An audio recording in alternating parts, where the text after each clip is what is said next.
Yeah, yeah. Like you never in that know. movie, Becky, she had that Yeah, exactly. secret passage to the basement. Oh, so many fun. Yeah.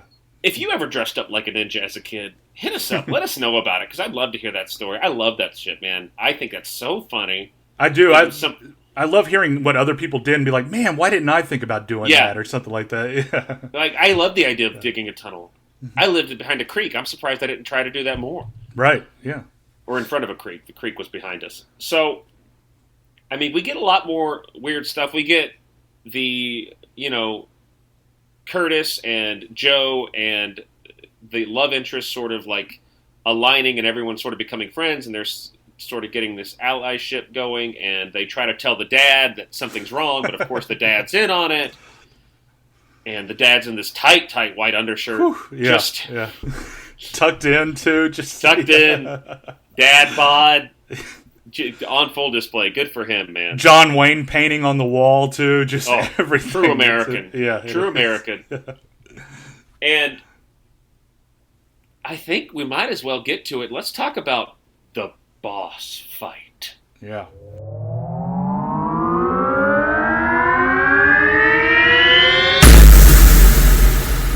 Boss fight. And we never touched on the compound itself. Ortega's like the ninja compound, which is very bright and noticeable from up in space, anywhere. Probably. Yeah. Yeah. And you're right, though. This is the dream. You want to have a room. Oh, yeah. I think it's in Wayne's World even. They sort of touch on the idea of it. Like, it's the dream to have a room full of ninjas training. Right. And that, I think, like, as a kid, you get the bright colors that it has on there, the moving up, it's like the obstacle course and everything, too. Like everyone in sequence doing, like, ninja dance moves. That was so much fun, yeah. Yeah, and the obstacle course sort of plays into the boss fight anyway. Right. But, we get it, man. They're at the end, the weapons exchange is about to go down, but lo and behold, he's here. The American Ninja. He's fully ninja'd up. He's here to go, man. He's here to fucking kick ass and take names. Yeah, he got all the knowledge that he needed. American style. Just Coors Light, smashing them together, drinking it, and just going ape shit on him. But yeah, before that though, too, just real quick, Shinyuki kind of, delves him in on what happened, and here's, you lost your memory. Here's what happened, blah, blah, blah.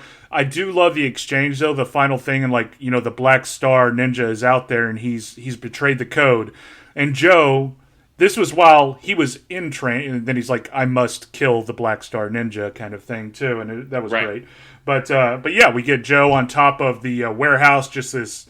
It's a great... Like, there's all these callbacks to great, ninja movies from, the 70s and 80s and stuff, just the... fast camera action and zooming in and stuff like that. It's a really cool shot of him on top of the building and getting the arrow shot at him, and he breaks it, catches it and breaks it and stuff like that. But yeah, and then we get into just all shit breaking loose down there while Ortega's trying to get his briefcase. Yeah. This movie gets real supernatural real fast. Because lo and behold, American Ninja is not alone. He gets fucking 80-year-old sensei, what's his name? Shinyuki appears in a cloud of smoke, and they're fighting back to back. It does. Yeah. It's. I mean, good for him.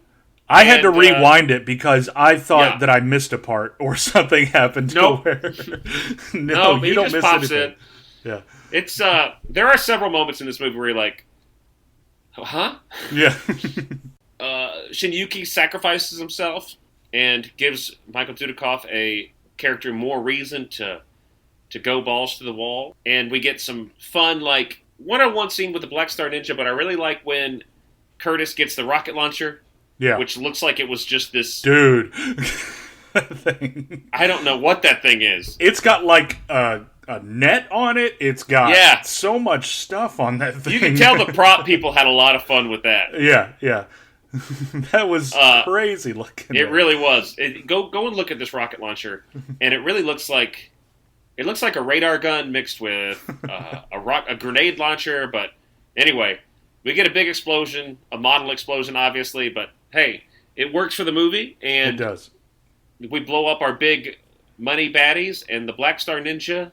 Where does the Black Star Ninja go? Remind me of the end of this. No, so Judy is in the helicopter. So Joe and Ortega and Judy are in the helicopter. So Joe jumps on the helicopter.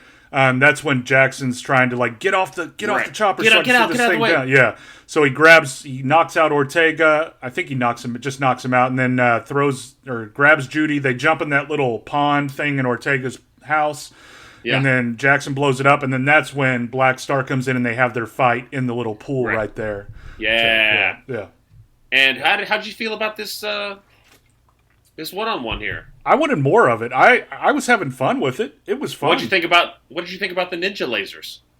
I like that, dude. That was awesome. Like, that's something again that pulled out when he dodges and you see he's throwing a star maybe, and then he just Spider-Man's this thing and a laser comes out of his hand. Yeah, and it burns through concrete. Yeah, good Lord, dude. I mean, I guess if your art form is made to assassinate people and you have the technology, I guess it would advance to something like that. Sure. But show me this thing, like, I would have loved to seen the lasers when Ortega's, like, showing off his ninjas to the buyer, of the weapons. Yeah. And Black Star kills, like, the group of ninjas, unfortunately, who were just there to train, and then they just end up getting... Yeah, just show me Black Star cutting through them all with, like, that laser real quick. That or something would be a like great that. scene. Yeah. And isn't that's so, like, I don't know, even as an adult it feels sad, but as a kid it would always mess me up, like, when these poor, like, obviously novice fighters are, like, forced to demonstrate with the instructor, and you're like, don't do it. Oh, no. And it's like the guy, the supervillain, like, kills them all. And you're like, hey. Yeah. It's like the Mortal Kombat whenever they're having dinner and like, okay, one of you guys has got to fight Sub-Zero real quick. It's just like... And he's like, okay, this will be a fun demonstration. Yeah. And you're like, oh, no. Oh, shit, this is real. And they do, I mean, when he's like, he's basically like, all right, guys, attack me. And they're always like, yeah, boss, you got it. Yeah. And they all get cut the fuck up. Yeah, it's like nowhere in today's, in that day's list of activities that were planned, we got the demonstration at 3. Okay, we know that's just a demo. We got Ortega and the Money Men coming. That'll be good. I like that in their ninja bunks each day, like you're on a cruise ship. Right. You get like slipped an abbreviated event itinerary. It's like, okay, so breakfast at 4, on the field at 6. We're going to be on the swinging bags at 2, the spike swinging bags at 2, and which could kill you as well. Yeah. And the balance monkey bars. It's a ninja playground. It is. So, and they eventually fight all through the place. They're dodging the spiked bags. They go through the ninja playground. They get to showcase their skills, and talk us through the final moments of the fight there, Marcus. I mean, it's just, if I'm recalling it correctly, it's just a stab by Joe Armstrong in the gut to Black Star. And that's it. Like, I was hoping for a decap. Give me something like that, man. A decap would have been nice, or like if the sensei can appear and leave whatever he wants to. I think it's fair that Black Star could have been stabbed and like cloud of smoke goes away. I like that. Yeah. But I would have preferred a decap. Like a decap with a walk away. Oh, some type of move where, like, he has him in a headlock and he's going to laser his head, but then puts the laser in his own head or something. Ooh, yeah. Just puts his fist in his own mouth, and just, like, blows his head off with it. Yes. But I would have liked to have seen that, like, he's in the ninja garb already. Like you said, though, do a decap, kind of a cool, like on your one knee kind of after the decapitation, and then turning around and sheathing your sword, and, that's your cool walk-away kind of thing right there. Yeah, would have been a good walk-away, and Black Star is dead, and we get a little romance. Yeah. From this awkward relationship that's going to happen now. I don't know who's wearing the pants in this family, but... Yeah, if anybody. I mean, he's sort of this quiet asshole, and I guess there's a connection there. Yeah. I can't imagine what dinner is like where do you want to eat? I don't care. Where do you want to eat? I don't know, Joe. Where do you want to eat at? I don't care. Come on, Joe. they talk about in the documentary I watched, I was like, everyone was like really a fan of the love story too, and I'm like, no, yeah, I thought the love story was poorly told and unnecessary. yeah. I don't think the Bronson does a bad job in this film. I think she's fine, certainly passable. I just think like the way it's shot, as with a lot of things in this movie, there's a disconnect there. There is, yeah. Where it's like, oh, we're here already? Okay, cool.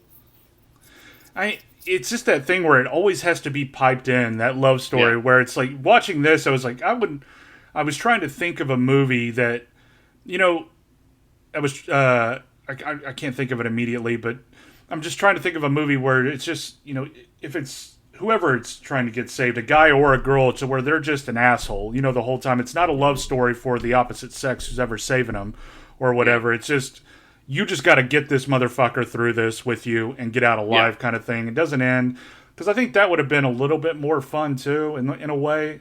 And I'd like to see that more than having to force feed that love story. Yeah, and it had, there were so many direct rip-offs from Romancing the Stone, Jewel of the Nile. Like when he cuts her heels off and they're in the jungle, he stabs her through the legs to make pants.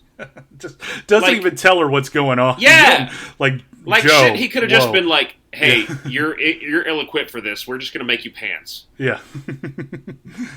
But no, he just stares her right in the eye and stabs her between her legs with a knife. Yeah. And cuts down her dress and then ties them off to make pants. I don't know. There's some weird moments in this movie. But I will say, all that being said, and the campiness of this movie, I loved this movie as a kid, and there is, watching it now, there's a charm to this movie. I think it's a slow-moving movie. I think it could be 45 minutes and be maybe even a better movie. But right, yeah.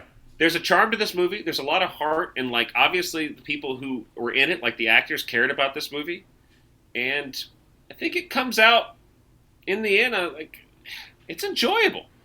It is. It kind of reminds me of just, I think we've said this on a number of films. The Perfect Weapon is it's a great movie. It's always fun to go back and watch.